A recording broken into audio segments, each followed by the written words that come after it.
Olá, você está no Pod Médico, eu sou Marco Nilma e eu estou aqui com meus convidados, a gente vai começar a bater um papo muito especial e tem uma coisa ainda, olha aqui, ó, fica até o final, porque em algum momento a gente vai ter um desafio aqui que vai desafiar o nosso soft skill, as nossas habilidades aqui, a gente vai trazer para a mesa. São assuntos bem delicados aqui, que pode acontecer com qualquer médico residente, enfim, aguardem.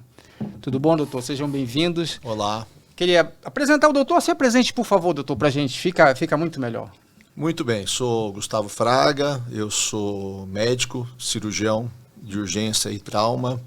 Atuo também como professor da disciplina de cirurgia do trauma na Faculdade de Ciências Médicas da Unicamp e presto uma assessoria técnica no Hospital Veracruz Campinas e também na Casa de Saúde Campinas, onde atendemos os conveniados da Unimed Campinas. Ok, e aqui comigo está o Zé Vitor, né, Zé Vitor, que aí é meio que o nosso coringa aí, que vai estar com a gente aí, se Deus quiser, outros episódios. Fala um pouco aí pra gente, se apresenta aí. E aí, pessoal, bom, eu sou o José Vitor, como ele falou, né? Sou aluno do 5º ano, recém-aluno do 5º ano, faz uma semana que eu comecei e já comecei de férias, dei essa sorte. Caramba, assim fica fácil. Não, tranquilo demais. É o estágio que eles mais gostam. Sem dúvida. Não, o importante é estudar. Bom, eu sou um cara que gosta de conciliar a faculdade com o restante da vida, né? Essa área de fazer podcast, né? Eu tô começando agora, vamos ver como é que vai ser.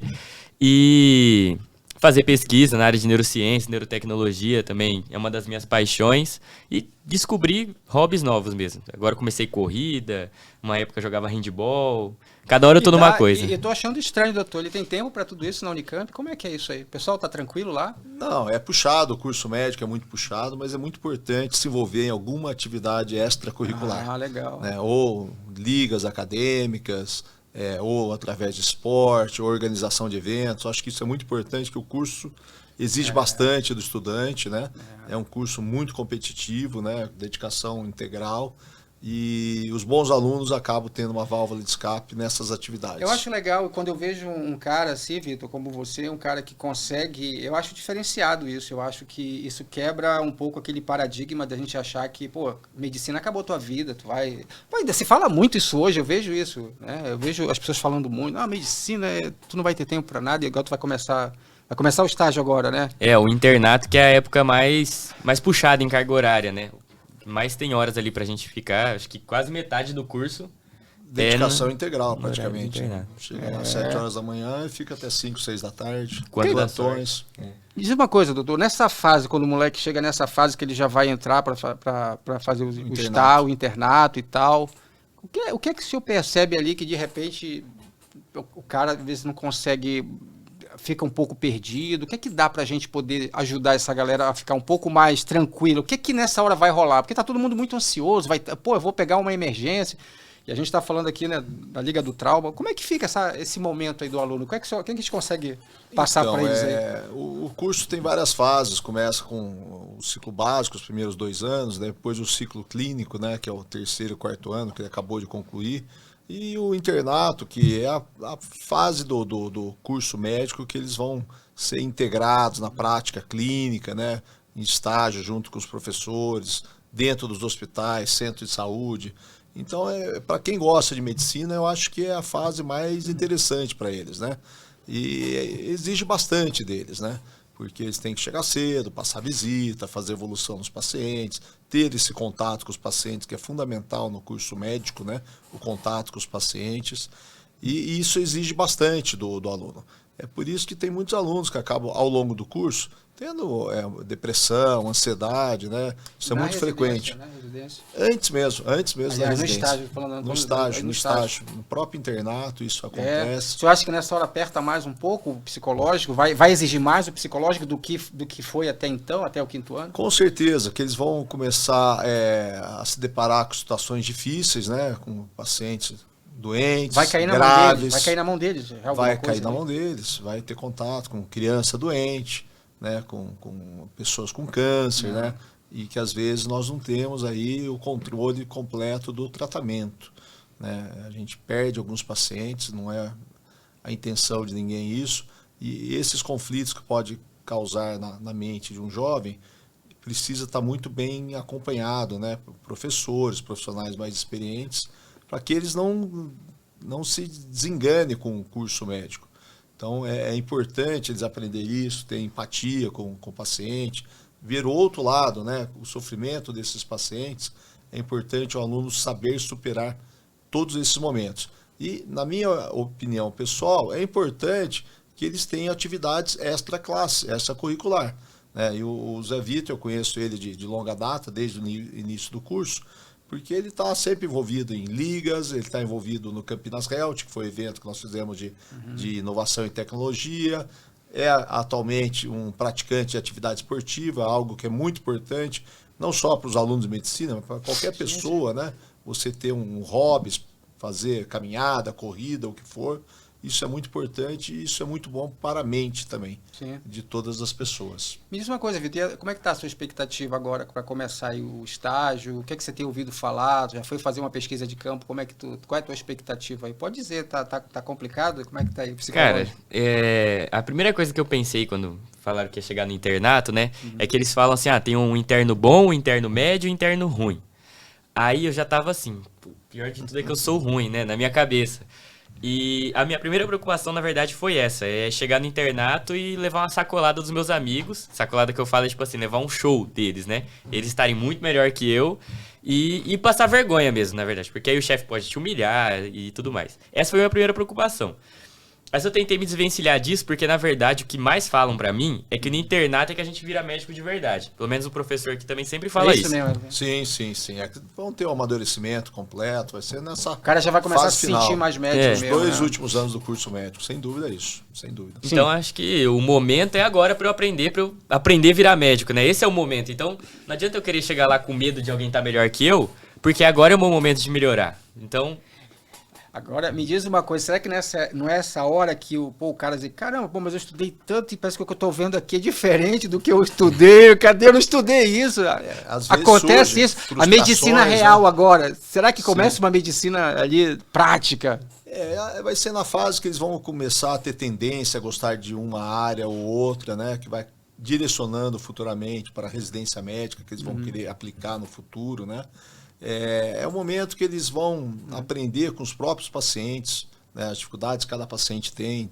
Então, saber conversar com os pacientes, ajudar os pacientes a resolver os problemas de saúde de cada um deles. E quando falta a técnica, doutor? Quando falta a técnica, não tem, tipo assim, ele está diante de um paciente ou de uma situação, de repente caiu sozinho, está na mão dele ali, ele não tem o conhecimento técnico.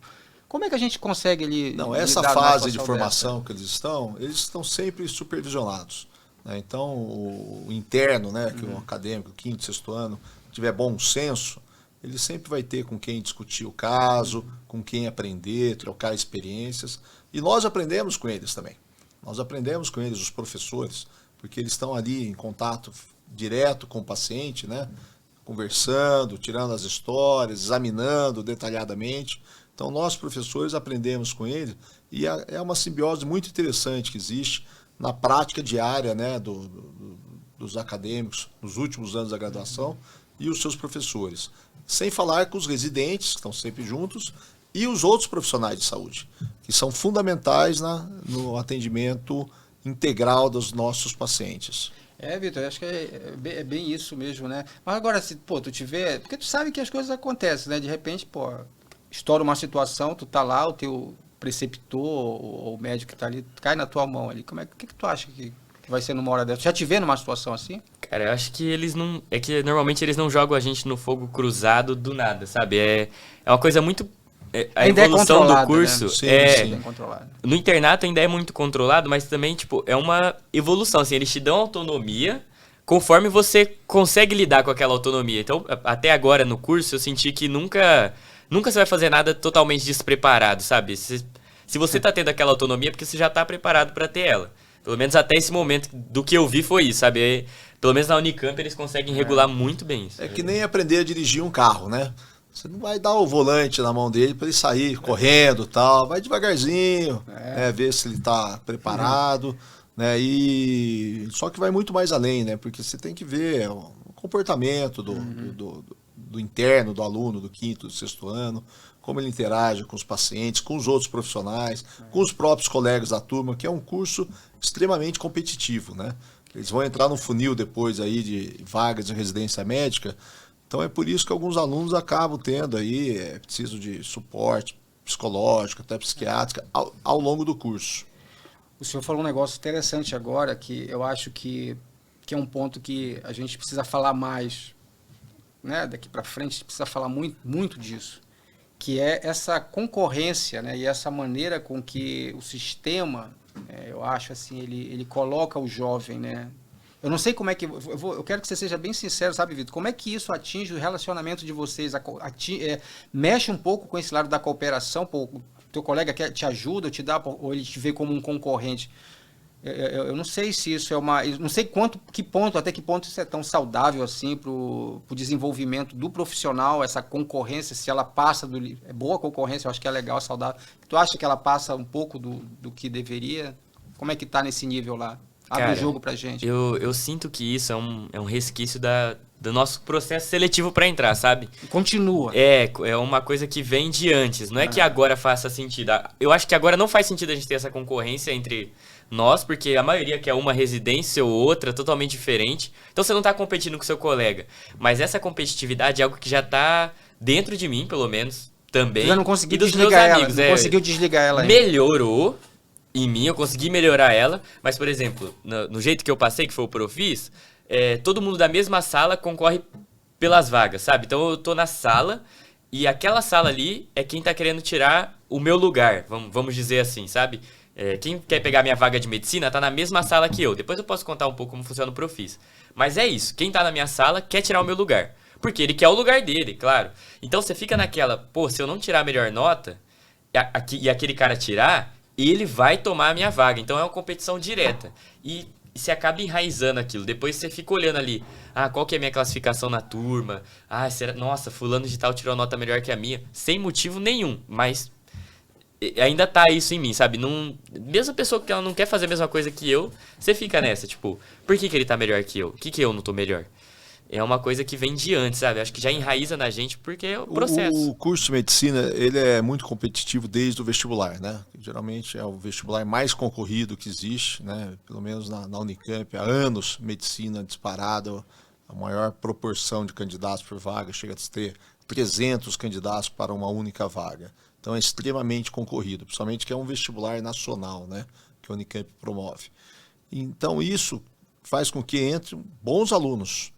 São bons alunos que vão dar entrada numa universidade pública, não só a Unicamp, mas qualquer universidade pública, né, que é gratuita, né, geralmente entram bons alunos. E eles vão ter esse espírito competitivo, né, mas que tende a ir melhorando ao longo do curso. A tendência é isso ir acalmando, né, porque existe oportunidade para todos. E como dentro do curso eles vão trilhar caminhos diferentes, quando eu digo caminhos, especialidades médicas, que são mais de 50 especialidades que existem atualmente, eles acabam indo se acomodando. E tem espaço para todos, né? O bom profissional sempre vai ter espaço garantido para ele poder trabalhar, para ele poder se qualificar, mas é um processo contínuo, né? Porque está começando só agora a carreira de médico para ele, não começou ainda, daqui a 2 anos vai se formar médico, e o médico não para de se aperfeiçoar, de estudar e querer inovar, né? Aprender coisas novas, né? O que a gente ouve falar é que, pô, essa fase vai até a residência, continuando a residência, o médico, ele constantemente, ele não consegue, isso aí a gente fala muito sobre isso, ele não consegue sentir que é competente. Talvez, eu acho que a concorrência entra um pouco dentro desse aspecto de achar que ele não aprende, que o outro aprende, essa comparação, ele está sempre, né, nesse processo de comparação. E isso eu acredito, pelo menos é o que a gente ouve falar, que isso tem um impacto muito grande na qualidade de vida emocional mesmo, psicológica do médico, né? Quando ele sente que ele não é melhor do que o colega, ele está sempre... quando é que ele vai começar a viver, né? Então, como é que tu te sente, Vitor? Como é que é pra ti isso aí? Tu acha que tu tem que trabalhar melhor nisso aí? Ou tu ainda tá muito naquela pegada do MMA ali? Pô? Cara, eu acho que é uma coisa que eu tenho pensado bastante, na verdade, porque é uma coisa que vai acontecer, né? Você vai perder um paciente. Vai ter um dia que você não vai ser Na verdade, não é nem que você não vai ser bom, é que acontece essas coisas. Então, como que eu vou lidar com isso? Como que eu vou aceitar que não é porque eu sou uma pessoa ruim, é porque isso acontece mesmo. Não tem como ser Deus. Só Deus consegue salvar todo mundo a hora que quiser e tudo mais. E a gente não é, mas acaba desenvolvendo um pouco esse complexo, né? De eu preciso salvar todo mundo. E na verdade é um monte de fator, mas é muito fácil raciocinar sobre isso. É muito fácil falar assim, ah não, na verdade é um monte de fatores que levam o paciente a ser salvo ou não, ou ficar bem ou não. Isso é tranquilo, raciocinar. Mas o professor que vai poder falar muito melhor que eu, porque ele vive isso na cirurgia do trauma, né? Mas pensar que você não vai ser o suficiente, muitas vezes, é angustiante e mesmo raciocinando isso tudo por trás, eu ainda não consigo resolver isso na minha cabeça. Como que vai ser, como que já é, porque às vezes você não consegue ajudar o paciente nem no postinho com uma diabetes. Imagina um paciente grave de verdade, sabe, que tá grave ali na sua frente. Você não consegue ajudar esse outro que é mais simples em teoria. Ô, doutor, agora ele passou um desafio para o senhor. Alguma vez você se sentiu assim no início, ou não sei, em algum momento, se sentiu impotente ali? Conta pra gente aí, doutor. Depende muito da área que cada profissional médico atua. Eu atuo na área de urgência e emergência. Então, eu deparo com muita frequência com indivíduos jovens, na minha área, que é a cirurgia do trauma, vítimas do trânsito, principalmente, violência interpessoal, colisões de motocicleta, que são muito frequentes, infelizmente, no nosso dia a dia. E você recebe, às vezes, uma vítima numa situação extremamente grave. A gente se prepara, estuda diferentes técnicas de abordagem, controle de hemorragia. Tentamos fazer todo o melhor possível das equipes, né? São várias equipes, às vezes, um único paciente, um motoqueiro que chega grave, a gente mobiliza 5, 6 especialidades médicas distintas para dar o tratamento para ele. É o cirurgião do trauma, é o ortopedista, é o neurocirurgião, se tiver trauma de crânio, às vezes um cirurgião vascular, se tiver uma lesão vascular de extremidades, e por aí vai, né? O radiologista, o anestesiologista, caso ele vai precisar ser operado, intensivista no pós-operatório, são várias especialidades. E você trata um indivíduo jovem, saudável, que saiu para trabalhar, né? Deu um beijinho na mãe, no pai e foi trabalhar. Às vezes, ele tem um evento súbito que muda drasticamente a vida dele e de toda a família e dos amigos dele. E o senhor, pelo que eu estou entendendo, quando está ali com aquele paciente na sua frente, o senhor percebe um pouco isso também, né? O que está atrás dele, né? Sim, e que tudo sim. isso, como é que é lidar com isso? Nós aí, temos doutor? que fazer o melhor para concentrar, para salvar aquela vida ali, para fazer as técnicas adequadas, né? Então, essa é a nossa rotina, né? E mobilizar as equipes, né, que estão envolvidas no atendimento, no tratamento desse paciente. Felizmente, na maioria das vezes, a gente obtém sucesso, mas é muito triste você ver um jovem, né, que chega lá e de repente vai ficar com uma sequela, né, teve um traumatismo raquimedular, ou teve um trauma de crânio muito grave, que ele sobrevive, mas num estado vegetativo depois, né? Um exemplo aí que todo mundo conhece, o Schumacher, né? Ele está vivo até hoje. Já tem 5, 6 anos que ele teve aquela colisão lá na Fórmula 1. Ninguém fala mais dele, mas ele está vivo, o coração dele está batendo, né? Mas ele ficou com uma sequela e ele está sobrevivendo porque ele tem uma condição financeira, toda uma equipe que cuida dele. É por isso que ele está sobrevivendo. Mas é muito difícil, né? No dia a dia nosso, para nós trabalhamos no Sistema Único de Saúde, no SUS, né, que existe uma série de limitações, pegar esses casos complexos, né, e a pessoa ficar com uma sequela dependendo de auxílio, né, doença, para de trabalhar. Às vezes é um pai de família que sustenta a família, ele para de trabalhar subitamente porque ele caiu da motocicleta. Então isso é difícil, isso é triste. É aquele momento que você tem que se preparar para enfrentar na conversa com os familiares, né? Isso é muito importante, né? A família está muito bem informado, né, sobre tudo que está acontecendo, você jogar muito francamente com a família e não criar uma ilusão falsa sobre o prognóstico de determinado paciente. Isso, só falando depois da cirurgia, né? Mas quando ele está ali, quando o senhor é acionado, como é que é esse processo? Assim, você não sabe o que vai encontrar ali. Quando chega ali diante daquela situação, ele está muito grave, aquele paciente está numa situação, como é que o cirurgião, eu acho que todo mundo se pergunta isso. A tranquilidade, dá aquela adrenalina? Você sente aquela adrenalina de Sim, ter que atuar rápido ali? Adrenalina, mas o que nós precisamos ter é conhecimento técnico. Além das habilidades não técnicas, que são fundamentais, do trabalho em equipe, né, do preparo, da organização, a gente precisa ser muito bem treinado tecnicamente. Saber o procedimento para cada tipo de lesão. Então, isso é fundamental e é um processo contínuo, né, de capacitação, treinamento de equipe. É por isso que eu digo que quando você vai escolher a sua especialidade, provavelmente você não vai parar de estudar nunca mais. Enquanto você estiver nativa, você vai ter que estar se aperfeiçoando. Porque muitas coisas que eu fazia na época que eu fui residente, há 31 anos atrás, já mudou. Já mudou, já é diferente. Alguns tratamentos que a gente fazia cirurgicamente no passado, hoje tem possibilidade de fazer tratamentos não operatórios, de lesões complexas, internando o paciente na unidade de terapia intensiva, sem aquela necessidade de ter que fazer uma abordagem cirúrgica. Então isso vai mudando, né, à medida que vai evoluindo, né, os métodos de imagem, tomografia, né, os cuidados intensivos. Então é muita coisa que se agrega às possibilidades de tratamento e nós precisamos estar atualizados e compartilhar isso com os mais jovens, que estão aprendendo agora e motivá-los, né, a estudarem, a se aprimorarem, porque no futuro vão ser eles que vão cuidar de nós, né? Agora me diga uma coisa, o que é que você escolheu ser cirurgião do trauma? É um negócio, faca na caveira, é um negócio que sempre vai ser uma situação muito complicada, eu imagino, né? Vai estar sempre diante de um paciente muito grave, politraumatizado. Sim. Por que você escolheu, sabe? Desde o início do curso, na fase que ele estava, assim, no 4º ano, eu já tinha uma tendência para ir para a área de cirurgia. Já gostava dessa área cirúrgica, né? E foi uma coisa, talvez, de influência do professor que eu tive, né?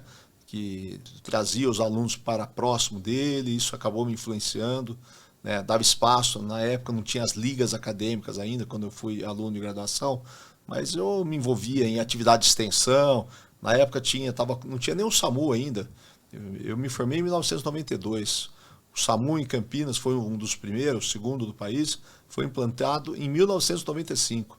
O atendimento era feito pelo Corpo de Bombeiros. Eles eram treinados. Eu participei na época de muitos treinamentos de profissionais do Corpo de Bombeiros, né? Primeiros socorros, né? Reanimação cardiopulmonar.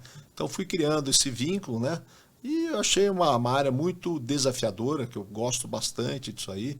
Me dediquei bastante ao longo da minha carreira. É o que eu faço até hoje ainda, né?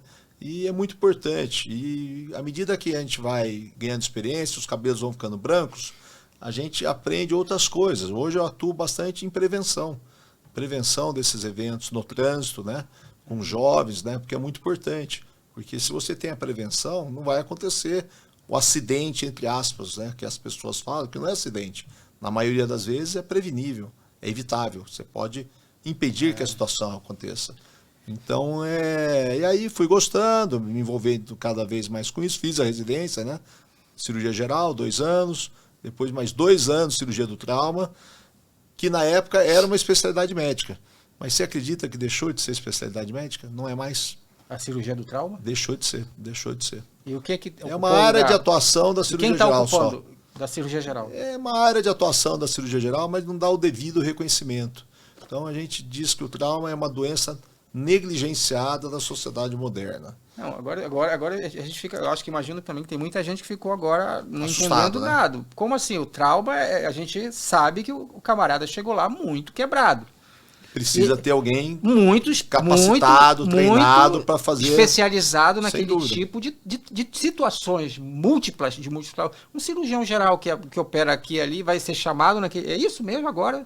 Você chama um cirurgião geral, vem cá e vem ajeitar esse cara que está todo. O cirurgião geral aqui é o que tem assim o melhor preparo para fazer esse atendimento inicial. Mas na escala pode cair um cirurgião geral. Na maioria dos hospitais do Brasil é o cirurgião geral. Olha só, quer dizer que naquele dia vai cair a escala um camarada que nunca viu aquilo. Pode ser, ele ser um cirurgião geral, mas ele poucos casos, talvez, tenha visto poucos casos. Né? Então, o grupo nosso aqui da Unicamp, né, é um grupo que desde sempre defende a cirurgia do trauma como uma especialidade médica. Isso é muito importante. E agora você tocou também num ponto, doutor, que aí a gente também vai falar do médico de emergência, né? Parece que é a mesma situação que a gente tem ouvido cada vez mais, a sociedade medicina de emergência. A sociedade está começando a descobrir isso, que o médico que está lá no pronto-socorro, ele não é um especialista, e existe uma especialidade para aquele ponto da situação, né? Naquele momento ali do hospital, que é o pronto atendimento ali. O médico emergencista, né? Que faz a especialidade de medicina de emergência. Isso, em alguns países tem 30, 40 anos que se forma um médico emergencista. E no Brasil, né, porque tem muita política, muito lobby de sociedades médicas maiores que não querem dividir, né, com as menores, né? Então, durante muitos anos aqui no Brasil, tanto a Sociedade Brasileira de Clínica Médica, ela teve muita resistência para a implantação da medicina de emergência, que hoje já está consolidada já aqui no nosso meio, desde 2015, é uma especialidade médica. E veja você, começou com 2 programas de residência médica de medicina de emergência no Brasil, um lá em Fortaleza, no Ceará, o outro em Porto Alegre, isso já há 20 anos. Eles formavam, apesar de não ter o título oficial de ser uma residência. Era um treinamento que eles faziam. E aí o tempo foi passando, eles tentando agregar mais serviços para formarem esse tipo de profissional. Foi um embate muito longo, foi uma década essa discussão, junto à Associação Médica Brasileira, o Conselho Federal de Medicina, as várias entidades médicas maiores que discutem a formação e a qualificação dos profissionais médicos, né? E virou em 2015, virou um programa de residência médica. Em 10 serviços criaram as residências, né, nos hospitais universitários maiores, né? A Unicamp foi um deles que acabou participando desse programa de residência médica.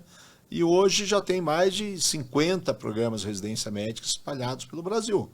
Isso é ótimo, que nós estamos formando médicos emergencistas para que eles possam atuar nos pronto-socorros. E não um recém-formado que acabou de se formar, né? Que é o mercado de trabalho que existe, vai lá, não se preparou tanto para cuidar de uma emergência, mas é o que acontece aí na maioria dos hospitais, públicos e privados. Eu acho que a sociedade vai cada vez mais perceber a incoerência disso. Você colocar no pior momento, talvez no pior momento de uma pessoa, né? Decisões rápidas, onde você vai ter um profissional que ele está no início só da carreira, ele a área clínica residência ainda. Avançou com a medicina de emergência e a cirurgia do trauma ficou parada, não avançou. E aqui na Unicamp, o professor Mário Mantovani, né, que foi meu chefe, falecido em 2010, foi um dos grandes defensores disso, e depois eu segurei essa bandeira dele tentando levar adiante, e existe muita resistência de sociedades cirúrgicas maiores que entende que é um mercado de trabalho ruim para esse profissional. É verdade, não é bom, não é o melhor local para se trabalhar. Por quê, doutor? Porque você vai depender de plantões, né? Uma carga horária às vezes meio mal distribuída. Ainda né? 12 horas aí? 24 horas, muitas vezes, né? 24 horas, muitas vezes, 24 horas. 24 horas. Você acaba virando, emendando com o dia seguinte, né? Faz 36 até, você está 12 horas trabalhando. Faz o plantão noturno de 12 horas, no dia seguinte, alguns se dão o direito de ter uma folga, um descanso, que é correto até. Mas outros têm que continuar trabalhando, né? E às vezes já emenda em outro plantão. Então é uma carga horária e uma qualidade de vida, né? Que a nova geração não gosta muito dessa qualidade de vida. Tanto é que poucos da nova geração estão procurando essa área de atuação. E aí, Vitor, o que é que tu acha aí? Quem sabe o Vitor seja um qual que é o plano, trabalhar qual é o esquema, Vitor, para sair verdade. disso? Isso é uma coisa que eu penso muito também, a parte da qualidade de vida, né? Essa coisa de dar plantão para sempre. E, na verdade, uma coisa que preocupa muito na cirurgia, o pessoal, normalmente é a residência, né? Que tem que dar infinitos plantões. Aí eu fico sempre pensando, será que eu vou para essa área cirúrgica? Tu te sente atraído um pouco pela cirurgia? Eu gosto principalmente da área da neurocirurgia. Eu gosto muito de neuro e da neurocirurgia me atrai, sim. Mas é assustador, o que eles fazem é assustador, sabe? Eu pelo menos acho muito. É muitas horas de plantão, muitas horas seguidas. É um pessoal resistente mesmo. São 5 a 6 anos o programa de residência para formar um neurocirurgião. Bastante também tempo. Para o cara ter técnica, um outro curso de medicina, né? É mais um curso. É mais um curso. Compadre. E aí, como é que sai dessa agora? O que é que tu tá negociando aí? Que nem ele tava falando lá, chega um motoqueiro, né? E o neurocirurgião vai tratar uma parte muito delicada, às vezes, do motoqueiro. Se ele bateu a cabeça, estourou o capacete. E aí, o que você vai fazer agora? O cara tá mal lá. É óbvio, eles são muito preparados para fazer isso, mas é uma cirurgia muito invasiva e exige né, uma técnica muito importante e o cara tá virado 24 horas ali, sabe? Como que esse pessoal consegue lidar? Não é que eles não conseguem, tá? É só que eu fico impressionado. Então, impressiona mesmo. Às vezes eu fico preocupado. Será que eu conseguiria fazer tal coisa? Eu sei que eles conseguem, eles fazem isso lá no hospital sempre. Mas eu, às vezes, acho que não é pra mim, porque dá medo mesmo virar essa pessoa. Será que eu conseguiria virar ela? Não sei. Como é que fica, doutor? Isso aí que ele falou realmente. Como é que vocês lidam com isso aí Então, psicologicamente? tudo é questão de treinamento, né? Primeiro, aptidão, você tem que gostar dessas áreas, né? Por isso que não tem tantas pessoas que procuram essas áreas, tanto medicina de emergência, cirurgia do trauma, poucas pessoas procuram essa área, mas aqueles que procuram são pessoas apaixonadas pelo assunto. Tem isso também. São apaixonadas, se dedicam muito, né? Isso é importante, essa dedicação desses profissionais. E o treinamento no Brasil, pós-graduação, né, para você treinar residência médica é fundamental. Você tem que fazer uma residência médica, né? Tem cursos de pós-graduação, lato sensu e tal. Não é a mesma coisa, porque a residência é a prática em serviço, né? Com uma carga horária de 60 horas semanais e varia aí de 2 até 6 anos, tem algumas especialidades, vão a 6 anos. A neuro são 5, mas tem um sexto opcional de algumas especialidades, se o indivíduo quer fazer só fellows, tumor, né? Só neurisma, fellow. Coluna. Então, é uma formação longa, mas precisa ser, porque ele precisa ter volume, ver vários casos diferentes, né? Saber fazer abordagens técnicas diferentes. Então, isso detém tempo na formação de uma pessoa. Agora, falando de uma formação longa como essa, como é que fica a questão financeira ali? O cara tá agoniado. Tu tá liso? Como é que é? Tu tá com grana? Tá liso, ele tá liso. Ele quer ganhar dinheiro. Como é que fica aí? Essa espera aí? Você tava até falando comigo, né? O que você vai fazer agora nas férias? Eu não sei se eu vou viajar, se não, porque dinheiro não tá tendo muito. O cara tá agoniado para ganhar dinheiro. Como é que fica numa sessão dessa? O residente ganha uma bolsa, né? Uma bolsa. De sobrevivência, vamos dizer assim, né? Tudo bem que o salário mínimo no Brasil, a gente sabe que é um salário muito baixo, né? E o residente que trabalha aí 60 horas semanais ganha em torno de R$4.000, mais um auxílio de moradia, R$4.500. Não dá $1.000. Não chega a 5 Na mil. melhor época que eu lembro, desse período todo aí, que pagou melhor a bolsa de residência no Brasil, foi em torno de $1.000. Então hoje está dando menos de $1.000. Teve até aumento aí que chegou próximo disso. E é para ele pagar o aluguel, né, gasolina do carro, se é que ele vai ter o carro, conseguir comprar um carro, né, e despesas do dia a dia, né. Agora, à medida que eles vão indo para o segundo, terceiro ano, eles acabam dando uns plantões para complementar o orçamento, né. Eu acho que é justo isso, se não comprometa a formação deles na residência, eles fazerem alguns plantões, que o plantão ele vai ganhar um pouco a mais e vai conseguir ter uma condição de subsistência melhor. Vai conseguir, né? pagar uma pizza de vez em quando para namorada. Pelo menos isso, né? Para namorada, né? Para poder pagar uma pizza, né? Pelo menos. Mas isso é uma coisa que o professor tá falando, que eu penso muito. Eu acho que desencoraja, algumas pessoas acabam meio desencorajadas a fazer a residência. Sim, vai poder me tá falar. Acontecendo isso porque agora, esse fenômeno. O cara forma, e eu acho que assim é um problema, né? Mas o cara forma, aí ele já consegue ganhar ali 15 mil por mês dando os plantões dele, atendendo numa UBS. E aí você vai ver a residência, que ele vai ter que ficar mais anos e anos sofrendo, uma carga horária posterga a residência. Maior. Vai adiando. Tá acontecendo isso agora. Tá acontecendo. Mas isso eu acho. Mas Saúde tem tanto não, médico né? formado, que o sistema ainda não percebeu isso. Eles vão trabalhar durante 2, 3 anos, depois volta para concorrer para a residência. Só que nós estamos formando muito médicos, desnecessariamente a quantidade de médicos está sendo formada. Já está chegando a 40 mil médicos por ano, é muito Que médico. estão nas emergências aí. A metade talvez trabalha na emergência. Tem os programas de estímulo do governo, né, para saúde de família, comunidade, né, pagando um salário maior para quem quer trabalhar nesses programas do governo, que é interessante, atrai eles para esse lado também, mas a maioria vai trabalhar numa unidade de emergência com pouco preparo. Infelizmente, eles não estão muito preparados para enfrentar um plantão aí num hospital maior, né? Um hospital de baixa complexidade, um bom aluno, ele sai da faculdade, né, até que bem preparado, né? Esse é o objetivo nosso, dar as condições para eles se formarem em condições de trabalhar com segurança, né? Se tiver humildade, pedir ajuda nos casos mais complexos, tem grande chance de sucesso egresso do curso médico. Eu acho que o gestor público ele não percebeu que um médico, um especialista em medicina de emergência, ele conseguiria enxugar muito o custo de um paciente, porque vê se eu estou errado, ele conseguiria resolver muita coisa ali já. Sim. Sem empurroterapia, sem ficar encaminhando aquele paciente perpetuamente ali. Sim. Tem estudos que mostram, né, o impacto que tem de ter programas cara que resolve, emergências resolutivos e tal, e aliado também aos programas de saúde básica, né? Isso é fundamental, uma saúde básica que funciona, o centro de saúde, né, acesso à saúde e conscientização da população de cuidar da própria saúde, né?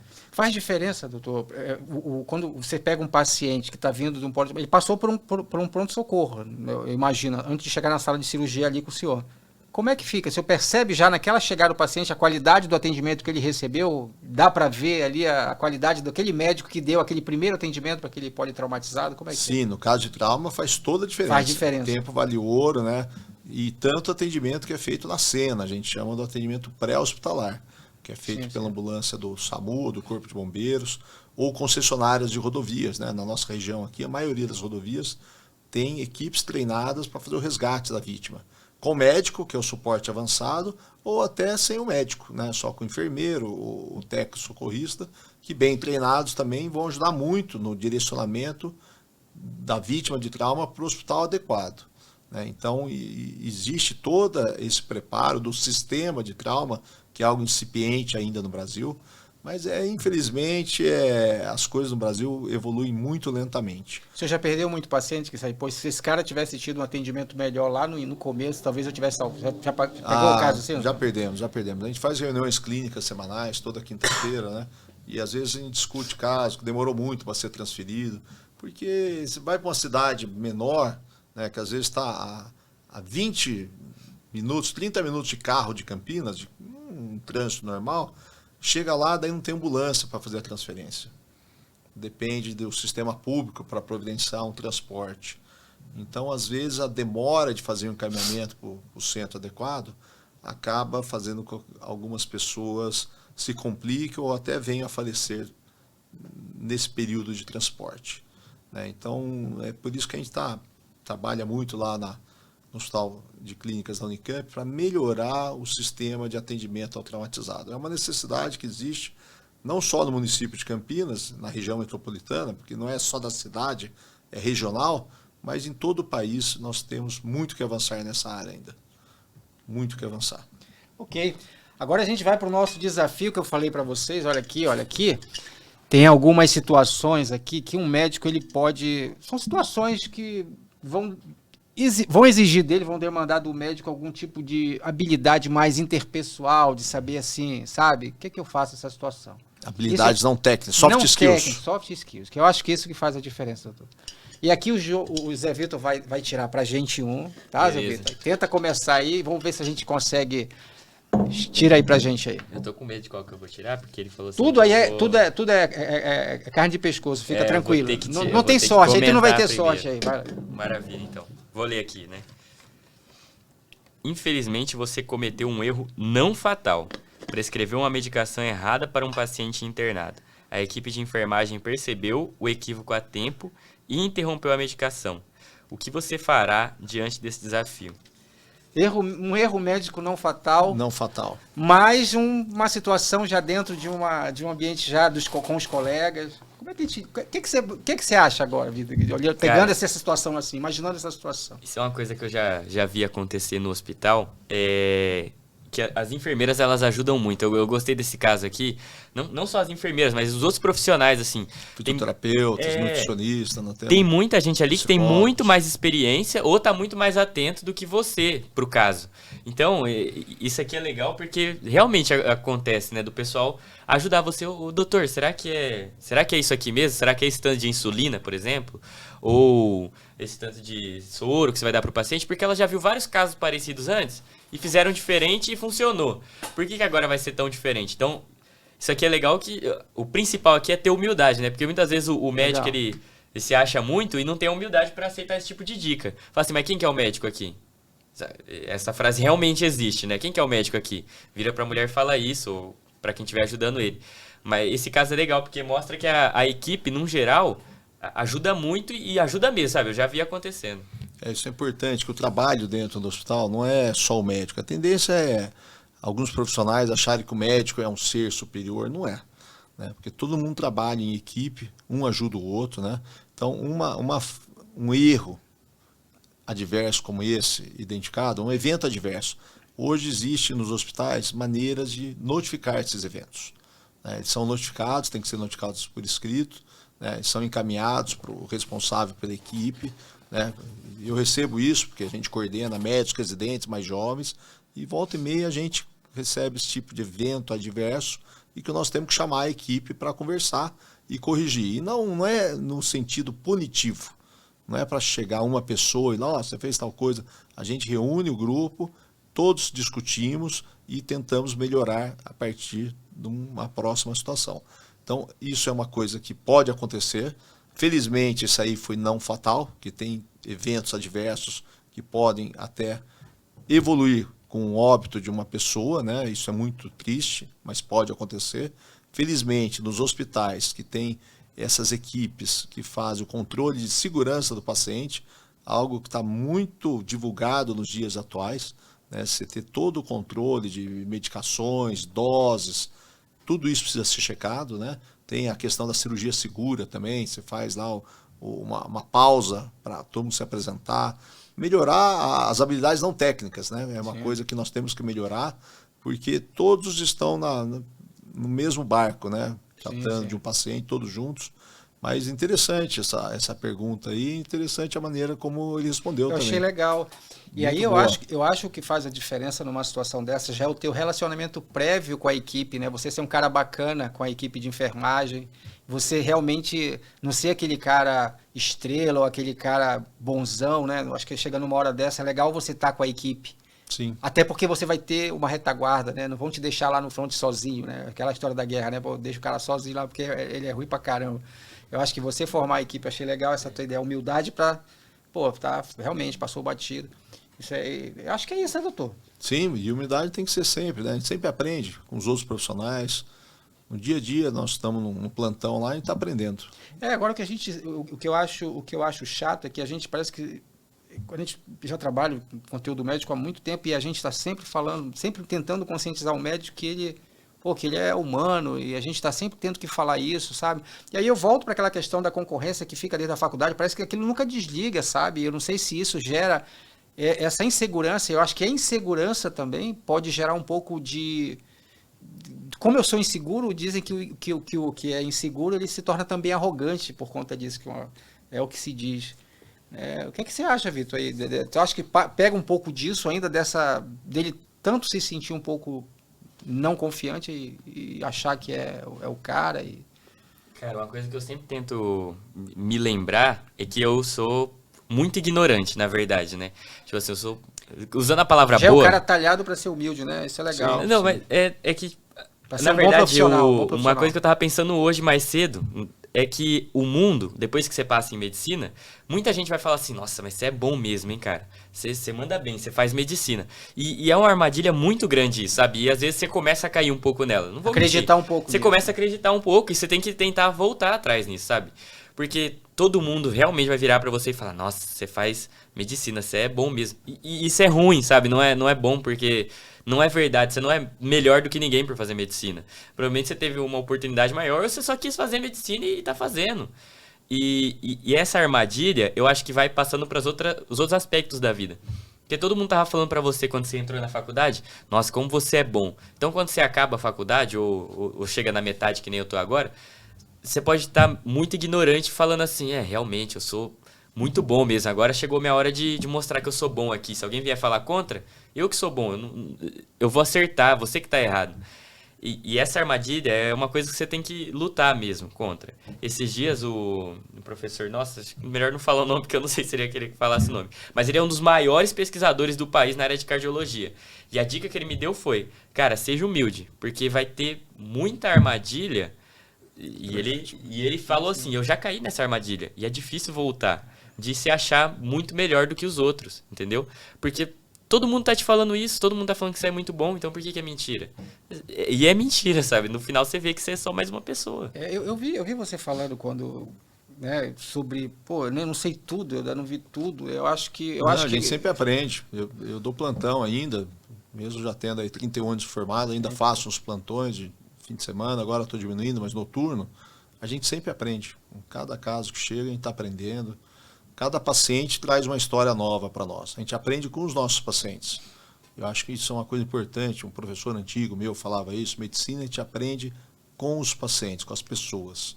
E cada um vai te trazer um detalhe, alguma coisa que é diferente do outro. O Marco é diferente do Vitor, por exemplo. Pode ter uma lesão parecida, mas cada um vai se comportar de uma maneira diferente. Então, esse aprendizado ele é contínuo. E você tendo humildade, você consegue elaborar melhor quais vão ser os planos aí, terapêuticos, tratamento para cada um dos pacientes. Então, humildade para quem quer ser médico é fundamental. E formar eu acho que o médico dentro do universo hospitalar, dentro do hospital, né?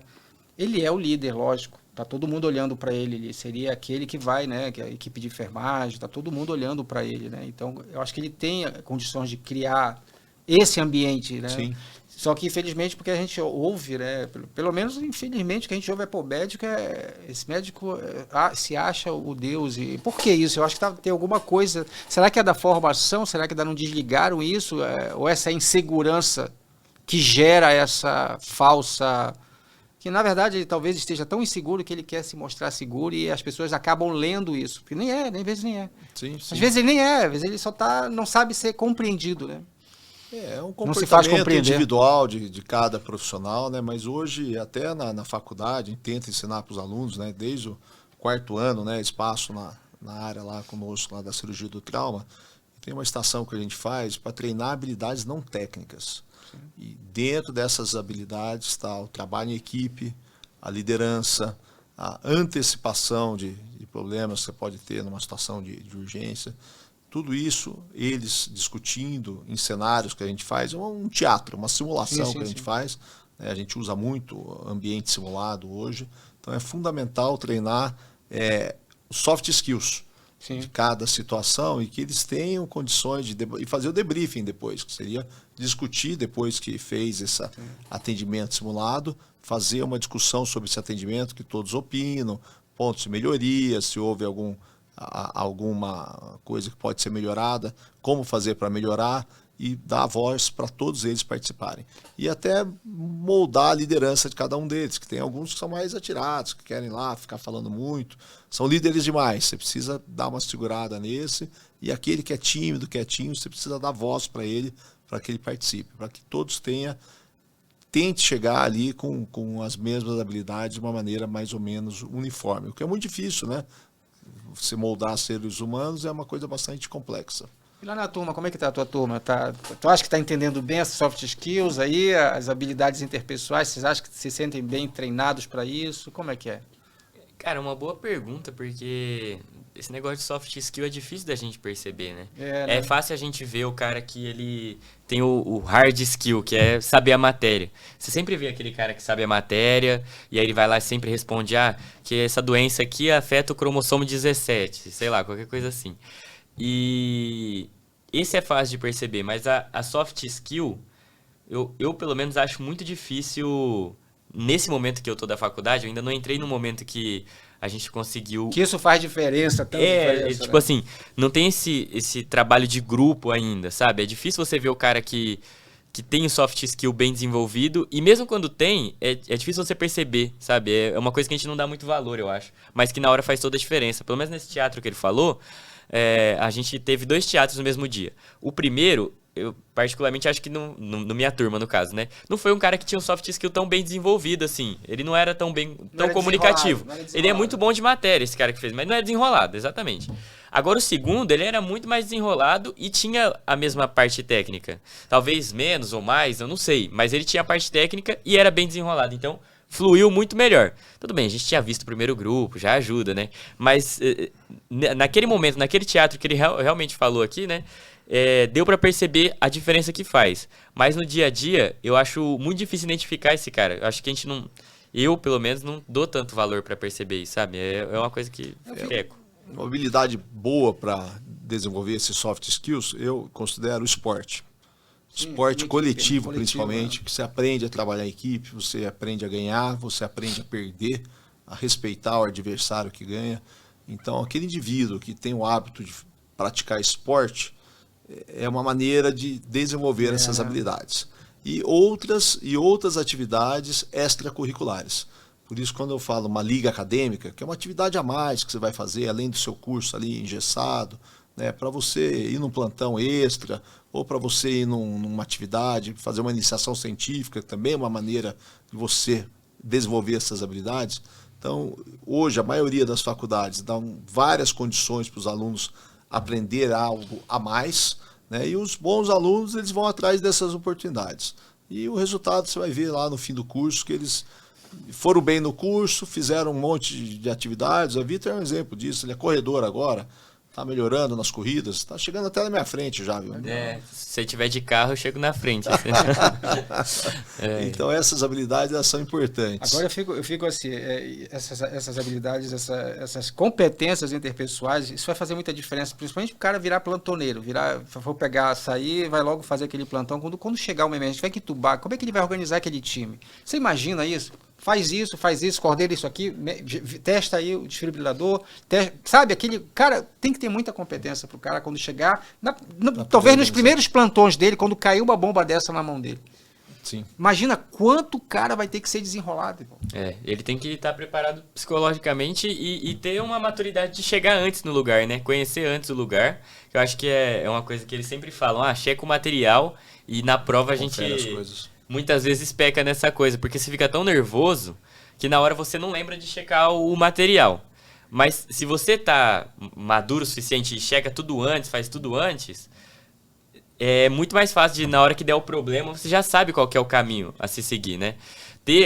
Sempre tem aquela enfermeira que já sabe todo o caminho, pelo menos no meu posto de saúde tinha. Esses dias a gente precisou lá e ela já estava tudo checado, já estava tudo prontinho. E a gente tinha uma boa comunicação com ela. Então não é que eu ou a professora que estava junto sabia tudo o passo certinho daquele posto.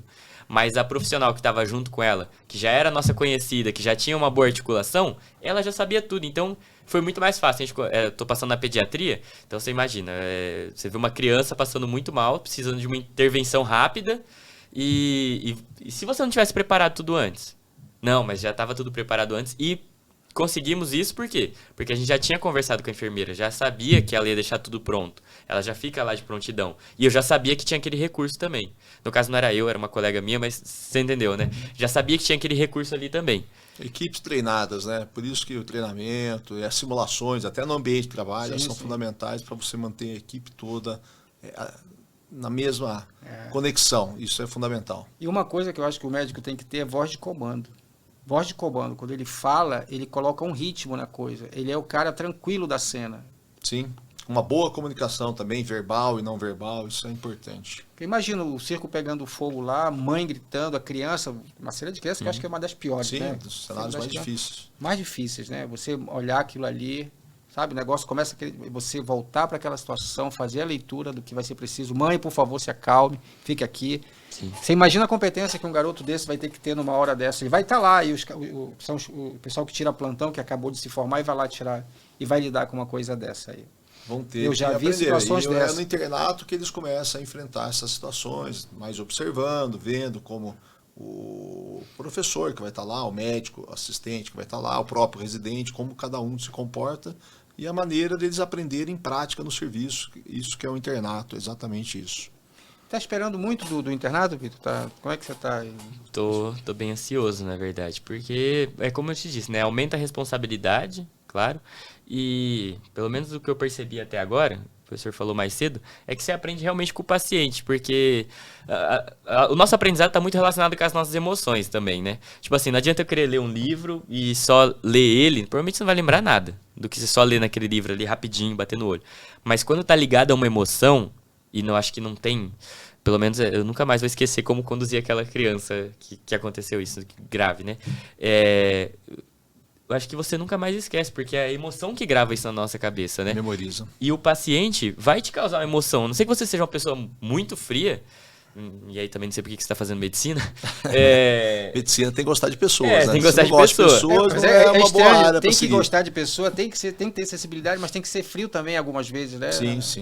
Você tem que ser preciso no que você faz, né? Mas você tem que querer ajudar aquela pessoa, você tem que ter uma vontade, senão você não vai ficar acordado 36 horas, que ele falou, para ajudar as pessoas, né? E isso é o que eu tô esperando do internato, é aprender com os pacientes, porque esse sentimento de ajudar a pessoa, de estar junto com ela, ouvir ela, eu acho que é o que vai mais gravar na minha cabeça, e até agora foi o que mais gravou na minha cabeça. Os pacientes que eu consegui ter contato, e na Unicamp a gente consegue ter esse contato cedo, foram os que mais me ensinaram, assim, com certeza. O que a gente consegue, doutor, dar para essa rapaziada aí que já está entrando aí no internato? Já acho que está entrando numa reta final já, né, de formação, né? Tem uns 2 anos aí importantes na formação deles agora. Fica mais divertido, tem mais ação também, né? Eles vão ter que saber controlar, né, ritmo de estudo, ritmo de plantão. Existe limite no internato, né? Carga horária trabalhada aí não chega a 60 horas, é menos disso. Né? Alguns estágios talvez bate isso aí, mas hoje a própria residência médica não é para ultrapassar 60 horas de atuação semanal, né? Você pega aí os dias úteis, 12 horas por dia, você vai trabalhar bastante. 60 horas semanais é uma carga horária bastante exagerado. Eles têm nos estádios folgas pós-plantão, né? Tem alguns plantões que eles não fazem a noite inteira, eles fazem até meia-noite e depois tem horário de descanso, porque 7 horas da manhã eles têm que estar em outro estágio ou no mesmo estágio para dar sequência ao trabalho. E eles têm que ir aprendendo, né, que medicina não é uma profissão fácil, né? Tem que ter dedicação, né, tem que ter empenho, né? Isso é fundamental que eles entendam isso, a dedicação, porque nós vamos cuidar de pessoas e nós precisamos estar bem preparados, inclusive a nossa saúde precisa estar boa para a gente poder cuidar dessas pessoas. Agora você falou algo importante, a saúde. Quando o garoto vê que, eu não estou bem, eu acho que tô entrando numa depressão, tô andando, de repente até chegando num burnout, como é que faz isso aí? Tem que interromper mesmo? Ou vou até o final e como é que é? Não, se o próprio aluno estiver achando que ele está passando por um momento difícil, o ideal é ele procurar ajuda.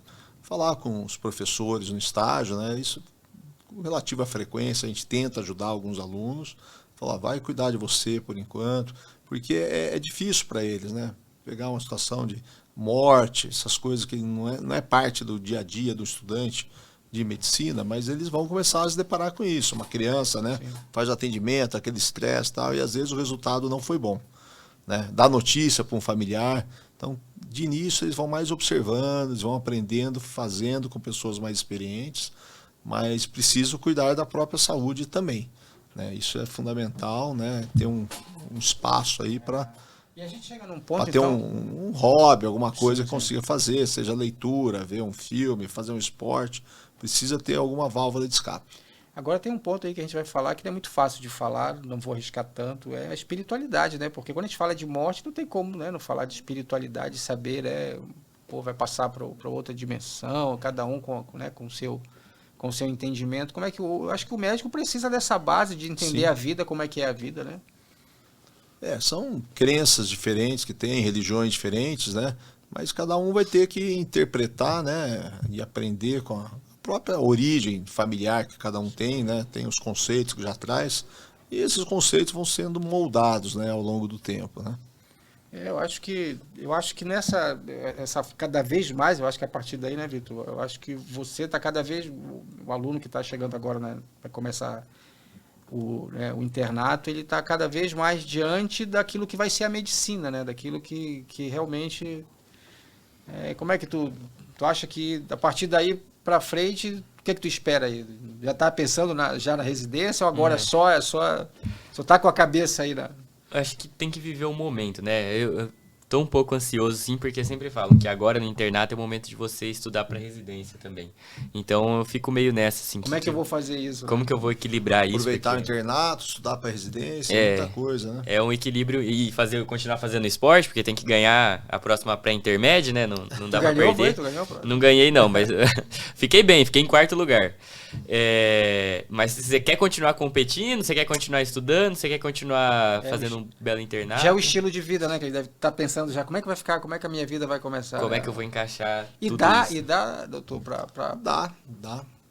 Consegue, tá aqui um bom exemplo, né? Tanto é que ele está evoluindo em todas as frentes, né? Pô, tu vai ter inclusive que esportivamente. Eu acho que é importante isso. Porque é uma maneira de dar uma desligada, dar uma desconectada, isso é eu acho que importante. tu já caiu na realidade de que, pô, não dá pra eu entrar numa dessa de estresse, né? Eu acho que tu Não, já- é muito importante estudar. Na Já verdade, entendeu isso. o problema maior para mim foi a pandemia. Eu comecei na pandemia, no caso, a faculdade, né? E, cara, a pandemia me jogou num buraco muito grande, assim, porque só ficava em casa o dia inteiro, Sim. não fazia esporte, porque Geração trancado em sofreu casa. bastante. Então, quando eu voltei à vida mais ou menos normal, foi uma época que eu passei no psicólogo. Não cheguei a ter depressão nem nada, mas eu precisei do acompanhamento psicológico ali, porque foi um momento muito difícil. E quando eu comecei a fazer mais esporte, cara, isso mudou muito a minha vida, mas mudou extremamente mesmo. Foi da água pro vinho. E eu nunca tinha feito esporte na minha vida, eu nunca achei que eu ia poder ser mais ou menos bom em algum esporte, sabe? E agora eu até que tô bem correndo. E foi realmente uma revolução, assim. Eu acho que é algo que todo mundo tem que experimentar essa virada, sabe? É uma coisa que eu não fazia antes, mas que o esporte realmente casou com meus estudos, melhorou os estudos. Não é que tá atrapalhando o tempo, tá melhorando o tempo. Eu uso melhor. Tu encaixa diferente. de manhã a tua corrida? Como é que tu tá fazendo? Depende, tem dia que tem que acordar mais cedo pra correr, mas normalmente é de noite que eu faço, porque aí eu consigo fazer com o time também. Tem um time de atletismo na faculdade, e aí você vê que você sozinho, você vai mais rápido talvez, né? Sempre falam isso, você vai mais rápido, mas com o time você vai mais longe. Vai mais longe. E é impressionante, porque eu acho que eu não conseguiria fazer o que eu faço, fazer os meus treinos, que são bem puxados às vezes, muito puxados, sem ver que tem uma pessoa ali do meu lado correndo junto comigo, sofrendo junto comigo. Isso, além de criar uma disciplina absurda, depois que você faz um tiro de 2.000 metros ali no seu máximo, as outras coisas ficam mais fáceis, parece. Mas, fora isso, cria um laço de amizade com o seu colega ali também, com o seu amigo.